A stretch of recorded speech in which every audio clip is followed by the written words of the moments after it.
But moving forward to topic number 6 tonight, the fan-controlled football league. I mean, I didn't get to watch any of the games. I saw some of the highlights, to be honest. But it's kind of an exciting thing. I was just looking at it before the show. There's some exciting owners. You've got Richard Sherman as one of the owners of the team. I believe he's the owner of the Glacier Boys. And then you've got Ronnie 2K, who's, kind of out there. If people know about Ronnie 2K, he's one of the owners. I believe there was another owner that was another athlete. So you have some high-profile people attached to the league. And I think, obviously, the most high-profile person they have attached to the league is playing in it. And that's, Johnny Manziel. And then you had Marshawn Lynch on the commentary this weekend, too, which was hilarious. Yeah. Anytime Marshawn Lynch is over the airwaves, it's an interesting listen. Lynch is actually, I believe, one of the owners of one of the teams as well, along with Mike Tyson. So Marshawn Lynch and Mike Tyson own one of the teams. I also think Austin Eckler has some ownership stake in one of the teams as well. I'm guessing the team is in California. I have no idea.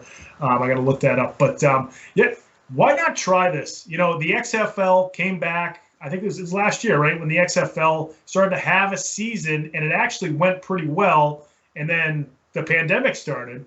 I remember going into a brewery to hang out, and I saw football on the screen in February when we could actually go inside places and hang out.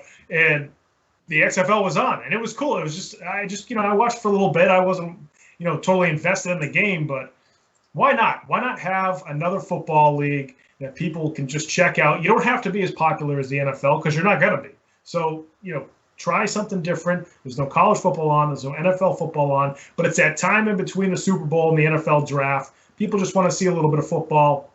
I think this could work. Right now, it's only 4 teams, I believe. They're going to have 6 weeks, 4 regular season games, a playoff round, and then a championship round. So all 4 teams make the playoffs.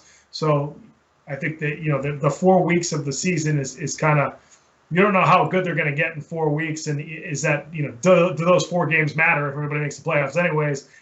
That's probably for the next season when they really have to think about it. But why not try this? And like you said, Johnny Manziel's playing.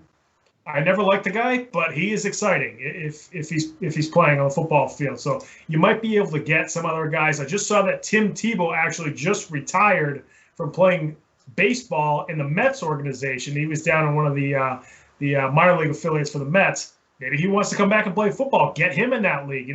Start getting guys that at least can bring some popularity and some eyeballs to the league, and then we'll see what happens after that. Yeah, I think this proves how football is now America's pastime, and it's really football is king now, especially when, multiple organizations are trying to fill the void of the NFL to be able to eat up that money and the love of football and the love of the game itself. So as a coach and as a player myself, I love seeing it. And like you said, the XFL was making strong strides when they were coming back. And I think the pandemic obviously halted that, but they have plans to come back, and we'll definitely talk about that going forward on the show. But I think this is a great idea. Why not try it? Why not try to fill the void? You're bringing in some high-profile names. Johnny Manziel actually did play pretty good. He had kind of a highlight run.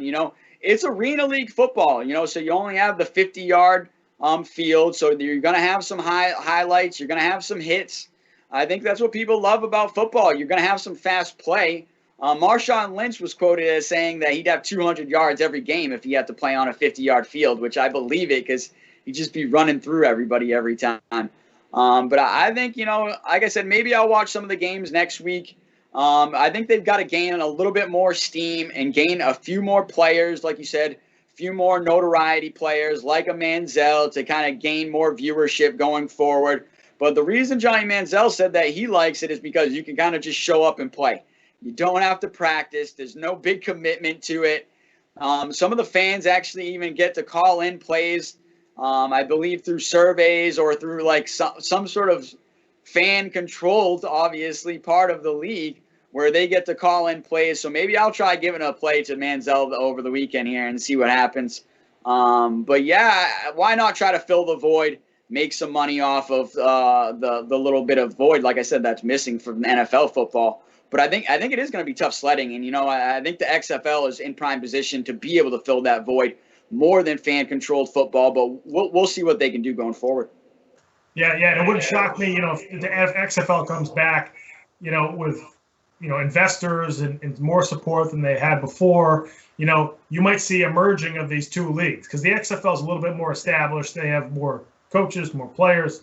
You might see some of the fan interaction with the teams that you get from this fan league and combine that with the XFL. If they can kind of share ideas, they might, create a league that's very different than the NFL, and then you might get something really great on your hands. One thing that they did do for this league also, the commissioner of the league is a former player, Ray Austin, who played in the NFL for, I believe, the Bears and one other team, and then he played in the XFL. So he's seen the best league, the best football league on the planet, and he's also seen the XFL, which was exciting, but you saw it kind of collapse towards the end before it came back right before the pandemic. So he's kind of seen all aspects of football leagues here in America. So I think it's interesting that they picked a player like that to be the commissioner of the league. It's pretty sort of fascinating. I think that's a good move.